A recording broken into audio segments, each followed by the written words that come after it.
नमस्कार, हून bill TV देख रहे हैं आप। मैं हूं आपके साथ विशाल गर्ग। खबरों की शुरुआत करेंगे। मुख्यमंत्री धामी ने प्रधानमंत्री मोदी को लगातार 12 साल का कार्यकाल पूरा करने पर बधाई दी। पोस्ट कर उन्होंने लिखा कि आपके दूरदर्शी नेतृत्व में भारत ने विकास, सुशासन, आत्मनिर्भरता और वैश्विक प्रतिष्ठा के नए आयाम स्थापित किए हैं। गरीब कल्याण, महिला सशक्तिकरण, युवा उत्थान, आधुनिक अवसंरचना, सनातन संस्कृति के पुनर्जागरण, सशक्त और आधुनिक सेना के साथ विज्ञान और तकनीक के क्षेत्र में अभूतपूर्व उपलब्धियों के नए भारत की मजबूत नींव रखी है। राष्ट्रीय हित में लिए गए ऐतिहासिक फैसलों ने देशवासियों के आत्मविश्वास को भी नई ऊर्जा में प्रदान की है।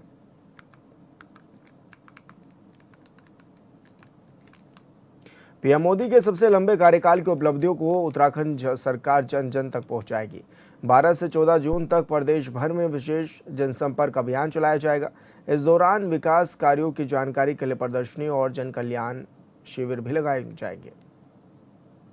प्रधानमंत्री नरेंद्र मोदी ने अपने 12 साल का कार्यकाल पूरा कर लिया है, जिसके बाद ये भी देखा जा रहा है कि जवाहरलाल नेहरू का रिकॉर्ड भी उन्होंने तोड़ दिया, यानी कि लंबे वक्त तक, सबसे लंबे वक्त तक वो प्रधानमंत्री की कुर्सी पर आसीन भी रहे हैं। और ऐसे में अब इसको ये भी देखा जा रहा है कि जो काम प्रधानमंत्री नरेंद्र मोदी ने किए हैं उनको जन जन तक पहुंचाने का काम, उसका लक्ष्य भी बीजेपी पार्टी ने लिया है। तो वहीं उत्तराखंड में भी 3 दिवसीय कार्यक्रम चलाया जाएगा, जहां पर बीजेपी के कार्यकर्ता जन जन तक पहुंचेंगे और लोगों को सूचनाएं देंगे, बताएंगे कि किस तरह के काम प्रधानमंत्री नरेंद्र मोदी के रहते हुए किए गए हैं। और क्योंकि एक लंबा समय उन्होंने बिताया और ऐसे में कई जन कल्याणकारी योजनाएं जो संचालित करने का काम किया, वो भी जनता के बीच पहुंचाने का काम करेंगे।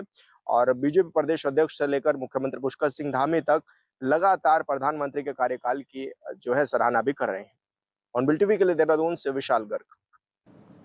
प्रधानमंत्री मोदी के सफल 12 साल पूरे होने पर कालू सिद्ध मंदिर में विशेष पूजा अर्चना आयोजित की गई। हरिद्वार सांसद त्रिवेंद्र सिंह रावत, डोईवाला विधायक ब्रजभूषण गैरोला ने प्रधानमंत्री के स्वस्थ, सुखी और दीर्घायु जीवन की कामना को लेकर कालू सिद्ध मंदिर में पूजा अर्चना की है। कार्यक्रम में दर्जा राज्य मंत्री सुभाष बर्थवाल, नगर पालिका अध्यक्ष नरेंद्र सिंह नेगी समेत बीजेपी के कई नेता और कार्यकर्ता भी मौजूद रहे।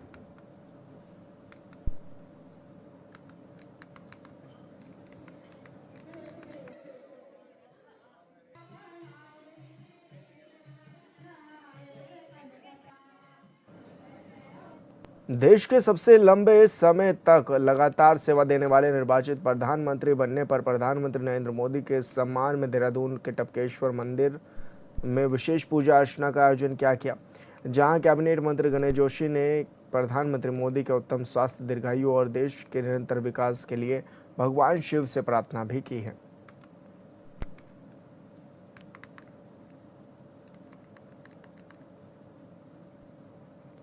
गंगोत्री विधानसभा क्षेत्र विधायक सुरेश चौहान ने भारत के यशस्वी प्रधानमंत्री नरेंद्र मोदी के निर्वाचित प्रधानमंत्री के रूप में सर्वाधिक कार्यकाल पूर्ण करने पर गंगोत्री धाम में विशेष पूजा अर्चना की है और उनके उत्तम स्वास्थ्य, दीर्घायु समेत निरंतर राष्ट्र सेवा के संकल्प की सफलता के लिए मां गंगा से भी प्रार्थना की है।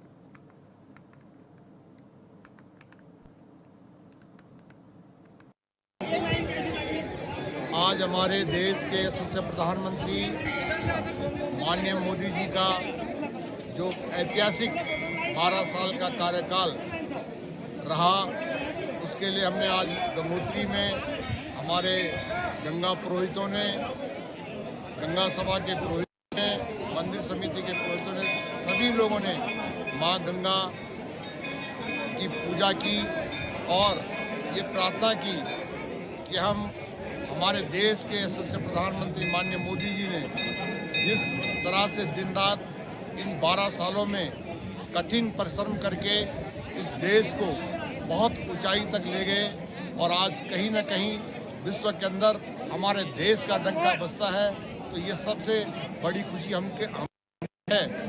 आज हम यहाँ पर अपने देश के प्रधानमंत्री के लिए माननीय माँ गंगा से ये करते हैं कि उनका हमेशा अच्छा रहे, वो हमेशा जो है दीर्घायु की ओर अग्रसित हो, लंबे नेतृत्व की ओर अग्रसित हो और इस देश को जो उनका सपना है कि ये देश विश्व गुरु के रूप में आगे मानसून से पहले देहरादून जिला प्रशासन पूरी तरह अलर्ट मोड पर आ गया है। जिलाधिकारी डॉक्टर आशीष चौहान ने अधिकारियों के साथ समीक्षा बैठक कर जलभराव वाले संवेदनशील स्थलों की समस्याओं के त्वरित और स्थायी समाधान के निर्देश दिए हैं।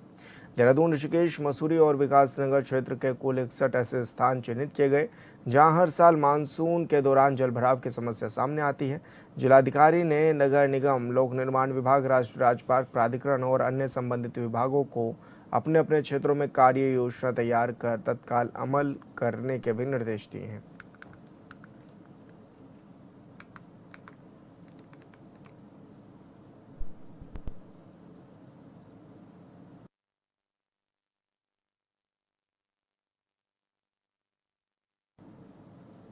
उत्तराखंड में विशेष गहन पुनरीक्षण यानी एसआईआर की प्रक्रिया शुरू हो गई है।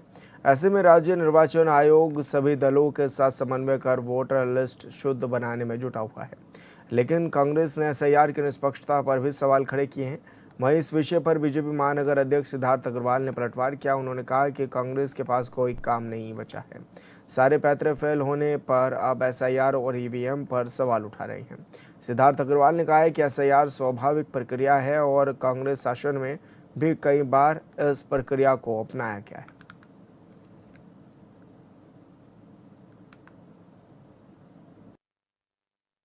देखिए, कांग्रेस को तो कोई काम अब बचा नहीं है। जब निठल्ले से लेकर सारे पैंतरे फेल हो गए हैं तो अब उनके लिए सबसे आसान है कि राष्ट्रीय अपनी एसआईआर पर सवाल उठा दो, कभी ईवीएम पर सवाल उठा दो। जब उनका राष्ट्रीय अध्यक्ष उत्तराखंड को कुछ ना समझते हुए, मौसम का हवाला देते हुए, हमारे माननीय मुख्यमंत्री जी अल्मोड़ा में जा रहे थे। माननीय मुख्यमंत्री जी पूरे उत्तराखंड में भ्रमण कर रहे हैं। माननीय मुख्यमंत्री जी का हेलीकॉप्टर नहीं रुक रहा है, लेकिन राहुल गांधी के हेलीकॉप्टर के लिए मौसम खराब हो गया है। अब उनके पास बचा क्या है? ये एसआईआर पर बात करना। एसआईआर कोई वही वाली बात, स्वाभाविक प्रक्रिया है, निर्वाचन आयोग की प्रक्रिया है। एसआईआर पहली बार नहीं हो रहा है, एसआईआर अनेकों बार कांग्रेस शासन में हुआ है। और वोटर लिस्ट का शुद्धिकरण, मैं तो अपना ही उदाहरण देता हूं, आप सब मेरे पिताजी से चिर परिचित थे, आज उनकी पुण्यतिथि भी है। 9 जून 2019 को उनका देहांत हो गया था। आज तक वो भारूवाला ग्रांट के बूथ नंबर 79 पर वोटर मौजूद हैं। क्या वोटर लिस्ट से नाम नहीं हटने चाहिए क्या? जो लोग आज नई दुनिया में हैं, जो आज कहीं शादी करके दूसरे शहर चले गए, जो अब देहरादून से बाहर नौकरी करने चले गए, जो आज उत्तराखंड में नहीं रह रहे हैं या जो गलत तरीके से उत्तराखंड में रहने आ गए, उनके वोट नहीं कटने चाहिए क्या? अल्मोड़ा में कांग्रेस नेता राजकुमार ठकुराल की ओर से आगामी कुंभ मेले को लेकर संभावित साजिश और सुरक्षा व्यवस्था पर सवाल उठाए जाने के बाद सियासत गर्मा गई है। इस पर बीजेपी विधायक विनोद चमोली ने राजकुमार ठकुराल पर निशाना साधते हुए तीखी प्रतिक्रिया दी।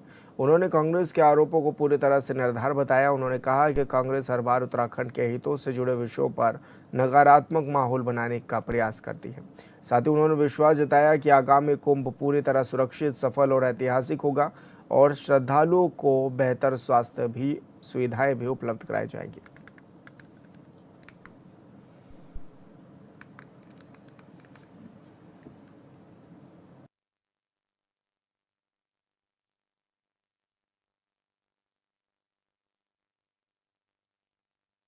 नहीं, हम उनके आरोपों को सिरे से खारिज करते हैं। ऐसा कुछ नहीं है। पहले भी यहाँ कुंभ हुए हैं और अब भी कुंभ होगा। ये अर्ध कुंभ है और ये कुंभ बहुत बढ़िया वातावरण में संपन्न होगा। बेहतर व्यवस्था हम लोग वहाँ पर कर रहे हैं और जिस तरह वो पैनिक फैलाना चाहते हैं, माहौल बिगाड़ना चाहते हैं, निश्चित तौर पर वो दुर्भाग्यपूर्ण है। और कांग्रेस के लोगों को बाज आना चाहिए। जब जब उत्तराखंड के हितों की बात आती है, कहीं ना कहीं वो नकारात्मक बात करते हैं। और ठुकराल तो स्वयं बीजेपी के कार्यकर्ता रहे हैं और इस सनातन की लाइन पर उन्होंने पूरी राजनीति की है, लेकिन कांग्रेस में जाकर उनका हृदय परिवर्तन इतना जल्दी हो जाएगा, ऐसे मुझे उम्मीद नहीं थी। और उनको ये नहीं भूलना चाहिए कि उनको भी उत्तराखंड में ही रहना है। आगे चल के भविष्य में पता नहीं क्या क्या परिवर्तन आते हैं, उन परिवर्तनों में वो कहाँ कहाँ जाते हैं। तो सब जगह ऐसी बातें बदलते रहेंगे तो लोग कैसे उनको गंभीरता से लेंगे। तो मैं समझता हूँ क्योंकि उन्होंने शुरू से सनातन की कहीं ना कहीं बात रखी है, हिमायती रहे हैं। अब एकदम से उसके उलट अगर बात कर रहे हैं तो निश्चित तौर पर लोग उनको बहुत हल्के में ले रहे होंगे, ऐसा मेरा मानना है। आदमी को मूल स्वभाव नहीं छोड़ना चाहिए। मसूरी के झड़ीपानी रोड स्थित वालोगंज क्षेत्र में बुधवार सुबह एक दर्दनाक सड़क हादसा हो गया है। दरअसल एक मारुति सिलेरियो कार अनियंत्रित होकर करीब 500 मीटर गहरी खाई में जा गिरी। हादसे में सूचना मिलते ही Mussoorie police, SDRF, fire service और 108 एम्बुलेंस की टीम मौके पर पहुंची और बचाव अभियान शुरू किया गया। रेस्क्यू टीम ने खाई से 4 लोगों का शव भी बरामद इस दौरान किया है।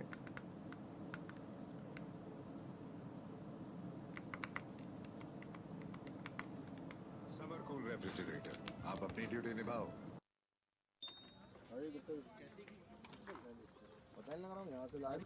पे एक कार अनियंत्रित होकर खाई में गिर गई है, तो मौके पर थाना मसूरी, एफआईआर की टीम, एसडीआरएफ तथा एम्बुलेंस की टीम मौके पर पहुंची। तो जो घटनास्थल के पास में एक दुकान थी, उनसे जब पूछताछ करी तो उन्होंने बताया कि सुबह के समय सेलेरियो गाड़ी में 4 व्यक्ति थे। वो उन दुकान पर रुके, उनसे कुछ सामान लिया। इसके बाद जब उन्होंने गाड़ी स्टार्ट करी तो वहाँ से 80-100 मीटर पे ही गाड़ी अनियंत्रित होकर खाई में गिर गई। संभवतः ब्रेक ना लगने की वजह से या ब्रेक फेल होने की वजह से गाड़ी खाई में गिरी है। तो जब रेस्क्यू टीम नीचे खाई में गई तो वहाँ पे 4 शव मिले हैं, जिसमें 2 महिला 2 पुरुष है, जिनके नाम संगीता, सविता, मनित तथा सत्यप्रकाश है। ये सभी गाजियाबाद और दिल्ली के निवासी है और आपस में रिश्तेदार हैं। संगीता, सविता आपस में बहन है।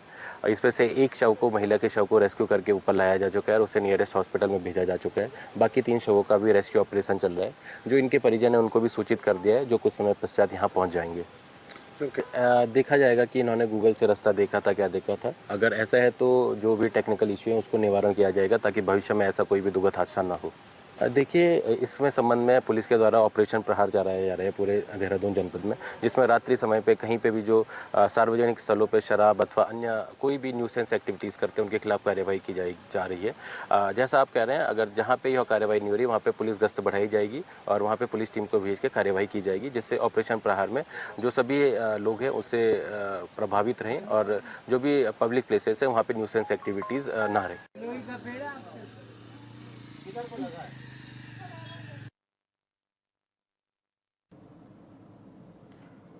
और संवाददाता शुभम गैरोला हमारे साथ फोन लाइन पर जुड़ गए हैं। शुभम, क्या कुछ जानकारी मिल रही है, किस तरह ये बड़ा हादसा हुआ और मौके पर पुलिस प्रशासन की टीम भी पहुंची हुई थी?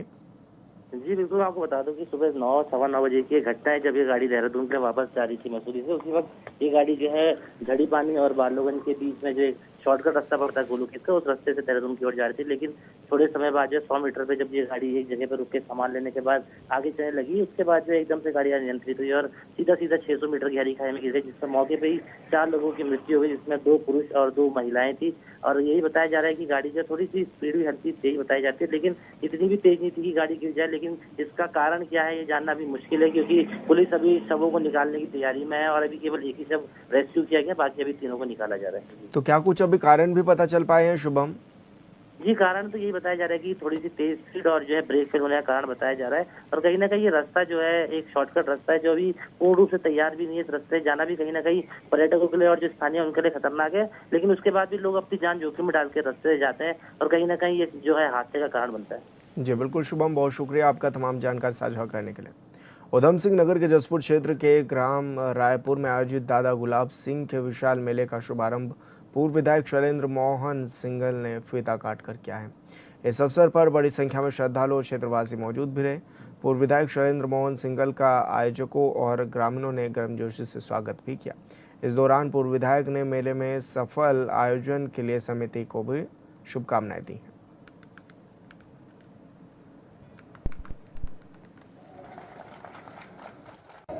नट समाज ने अपना आदि पुरुष बाबा गुलाब सिंह जी को यहाँ पर जो माना है, उनकी यहाँ पर समाधि बनी हुई है और कई सालों से यहाँ पर वार्षिक मेला लगता है और धीरे धीरे इसका बड़ा विस्तार होता जा रहा है। लगभग अब 5 एकड़ ज़मीन में इस समय ये मेला लग रहा है। हज़ारों की संख्या में नट समाज उत्तर प्रदेश से और आसपास के प्रदेशों से, राजस्थान से, उत्तराखंड से यहाँ पे एकत्र होता है और यहाँ पर जुलूस भी निकलता है। 5 दिन का एक मेला रहता है। तो यहाँ पर इसकी आस्था बाबा गुलाब सिंह जी के प्रति है और जो उनकी मनोकामना यहाँ पूरे करने के लिए यहाँ पर नट समाज पूरे उत्तरी भारत से आता है। ये हर साल इसका विस्तारीकरण हो रहा है और बड़े उत्साह के साथ यहाँ पर जो नट समाज है इसमें मना रहा है और देखकर खुशी होती है। और आने वाले समय में हमें पूरी उम्मीद है कि जसपुर क्षेत्र के एक अग्रणी मेलों में इस मेले का नाम शामिल है। राजधानी देहरादून में भीषण गर्मी से लोग बेहाल हैं। 41 डिग्री पारे और लू के थपेड़ों से दिन में अघोषित कर्फ्यू जैसे भी हालात दिखने लगे हैं। प्रदेश में गर्मी का प्रकोप लगातार बढ़ रहा है। ऐसे में मौसम विज्ञान केंद्र ने भी राज्य के कई मैदानी जिलों में हीट वेव को लेकर चेतावनी जारी की है और लोगों से दोपहर में अनावश्यक बाहर न निकलने की सलाह भी दी है। गर्मी का सितम राजधानी देहरादून में जारी है और तमाम लोग गर्मी से बचने के लिए क्या कुछ हथकंडे अपना रहे हैं उनसे बातचीत करेंगे। भैया, क्योंकि गर्मी का सितम बहुत ज़्यादा है, ऐसे में क्या कुछ आप लोग कर रहे हैं? बस ये कहते हैं कि जो बच्चों की तो स्कूल की छुट्टियां भी पड़ गई, उनको कहते हैं कि अंदर ही रहो। हमें तो खैर अंदर बैठ के मिलेगा नहीं, हम यही कभी जूस पी लिया, कभी कुछ कर लिया, तो बस यही चल रहा है सर। क्योंकि बच्चे क्या स्कूल की छुट्टियां अभी पड़ी हुई हैं? हाँ जी, हाँ, छुट्टियां पड़ रही तो कहते हैं अंदर ही बैठो, अंदर ही पढ़ाई करो, बाहर ज़्यादातर मत निकलो, क्योंकि बाहर बहुत गर्मी हो रही है। मतलब पहली बार हो रही है, इतने मतलब सालों में मैंने पहली बार देखी है गर्मी। इतना नहीं होता था नहीं तो देहरादून में गर्मी 40 से 41 डिग्री तक टेम्परेचर पहुंच गया है। क्या कहेंगे, क्या लोगों से अपील भी करेंगे कि भाई आप भी सुरक्षित रहें? हम ये कहेंगे लोगों से, ज़्यादातर मतलब जो जरूरी काम के लिए बाहर निकलो, बाकी घर में ही रहो, पंखे चलाओ, पंखे के नीचे रहो। तो अभी सेफ्टी किस तरह से मेजरमेंट कर रहे हैं आप? मौसम विभाग जैसे कि बता रहा है कि भैया घरों से बाहर कम निकलो, जूस पीते रहो क्योंकि लू चल रही है, और ऐसे में बस ये कभी गन्ने का जूस पी लिया, कभी अपने ये बेल पत्ते का जूस पी लिया, बस ये ठंडा ठंडा पीते रहो, बाकी तो और क्या कर सकते हैं।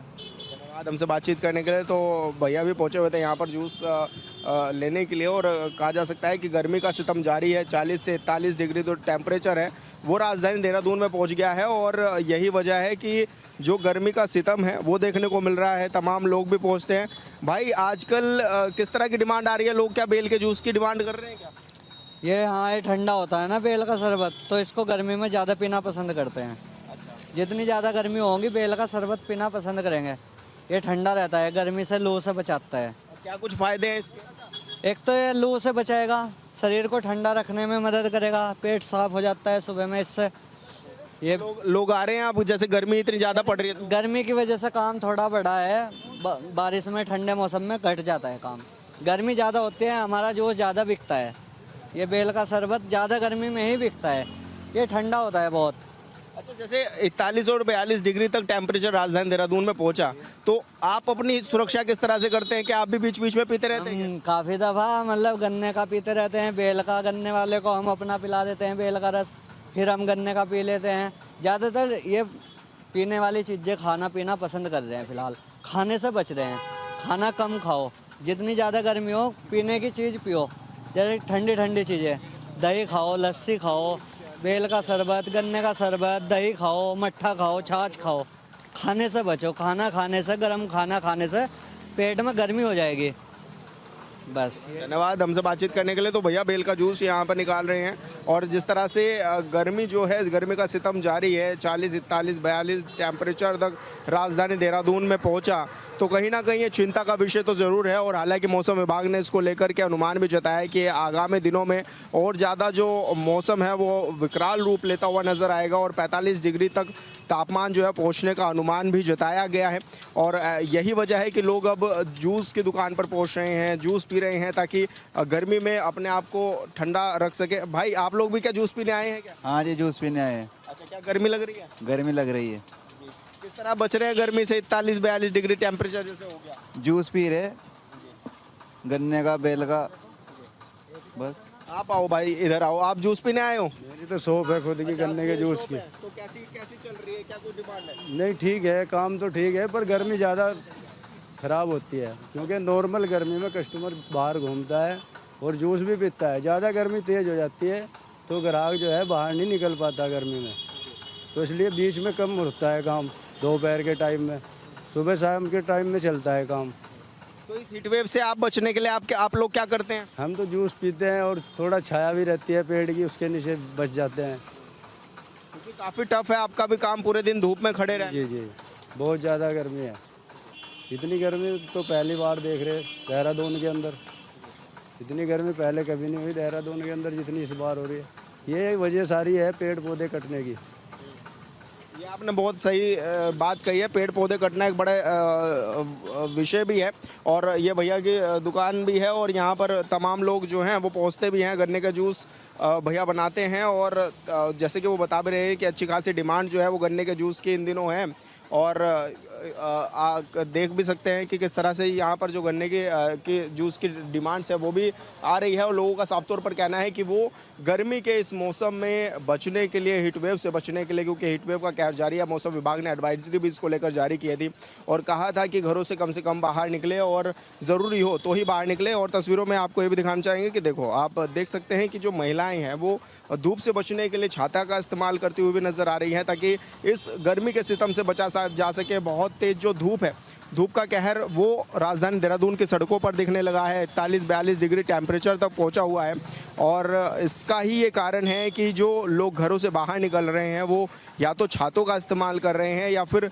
जूस का सहारा लेकर वो जो है आगे बढ़ रहे हैं, अपने काम धंधों की तरफ जा रहे हैं। तो कहा जा सकता है कि गर्मी का सितम बहुत ज़्यादा है और ऐसे मौसम विभाग ने भी ये कहा है कि पेयजल पदार्थ जितने ज़्यादा हों उसको इस्तेमाल करें, जूस पिएं, नींबू पानी पिएं और अपनी सेहत का ध्यान रखें क्योंकि गर्मी का सितम ऐसे बढ़ता रहेगा और अब आगामी दिनों के लिए भी कहा गया है कि गर्मी का सितम और अधिक बढ़ सकता है। हॉर्नबिल टीवी के लिए देहरादून से विशाल गर्ग। उत्तराखंड में 2027 विधानसभा चुनाव की तैयारियों के बीच बीजेपी ने पिछली बार हारी हुई सीटों पर विशेष फोकस शुरू कर दिया है। पार्टी के वरिष्ठ नेताओं और सांसदों को उन विधानसभा क्षेत्रों की जिम्मेदारी भी सौंपी गई है जहां बीजेपी जीत हासिल नहीं कर पाई थी। इस पर प्रतिक्रिया देते हुए विधायक विनोद चमोली ने कहा है कि कांग्रेस पार्टी बीजेपी की रणनीति से बौखलाई हुई नजर आने लगी है। साथ ही बीजेपी संगठित तरीके से चुनाव तैयारी कर रही है और कांग्रेस की प्रतिक्रिया इस बात का संकेत है कि उसे बीजेपी की बढ़ती मजबूती का एहसास भी होने लगा है।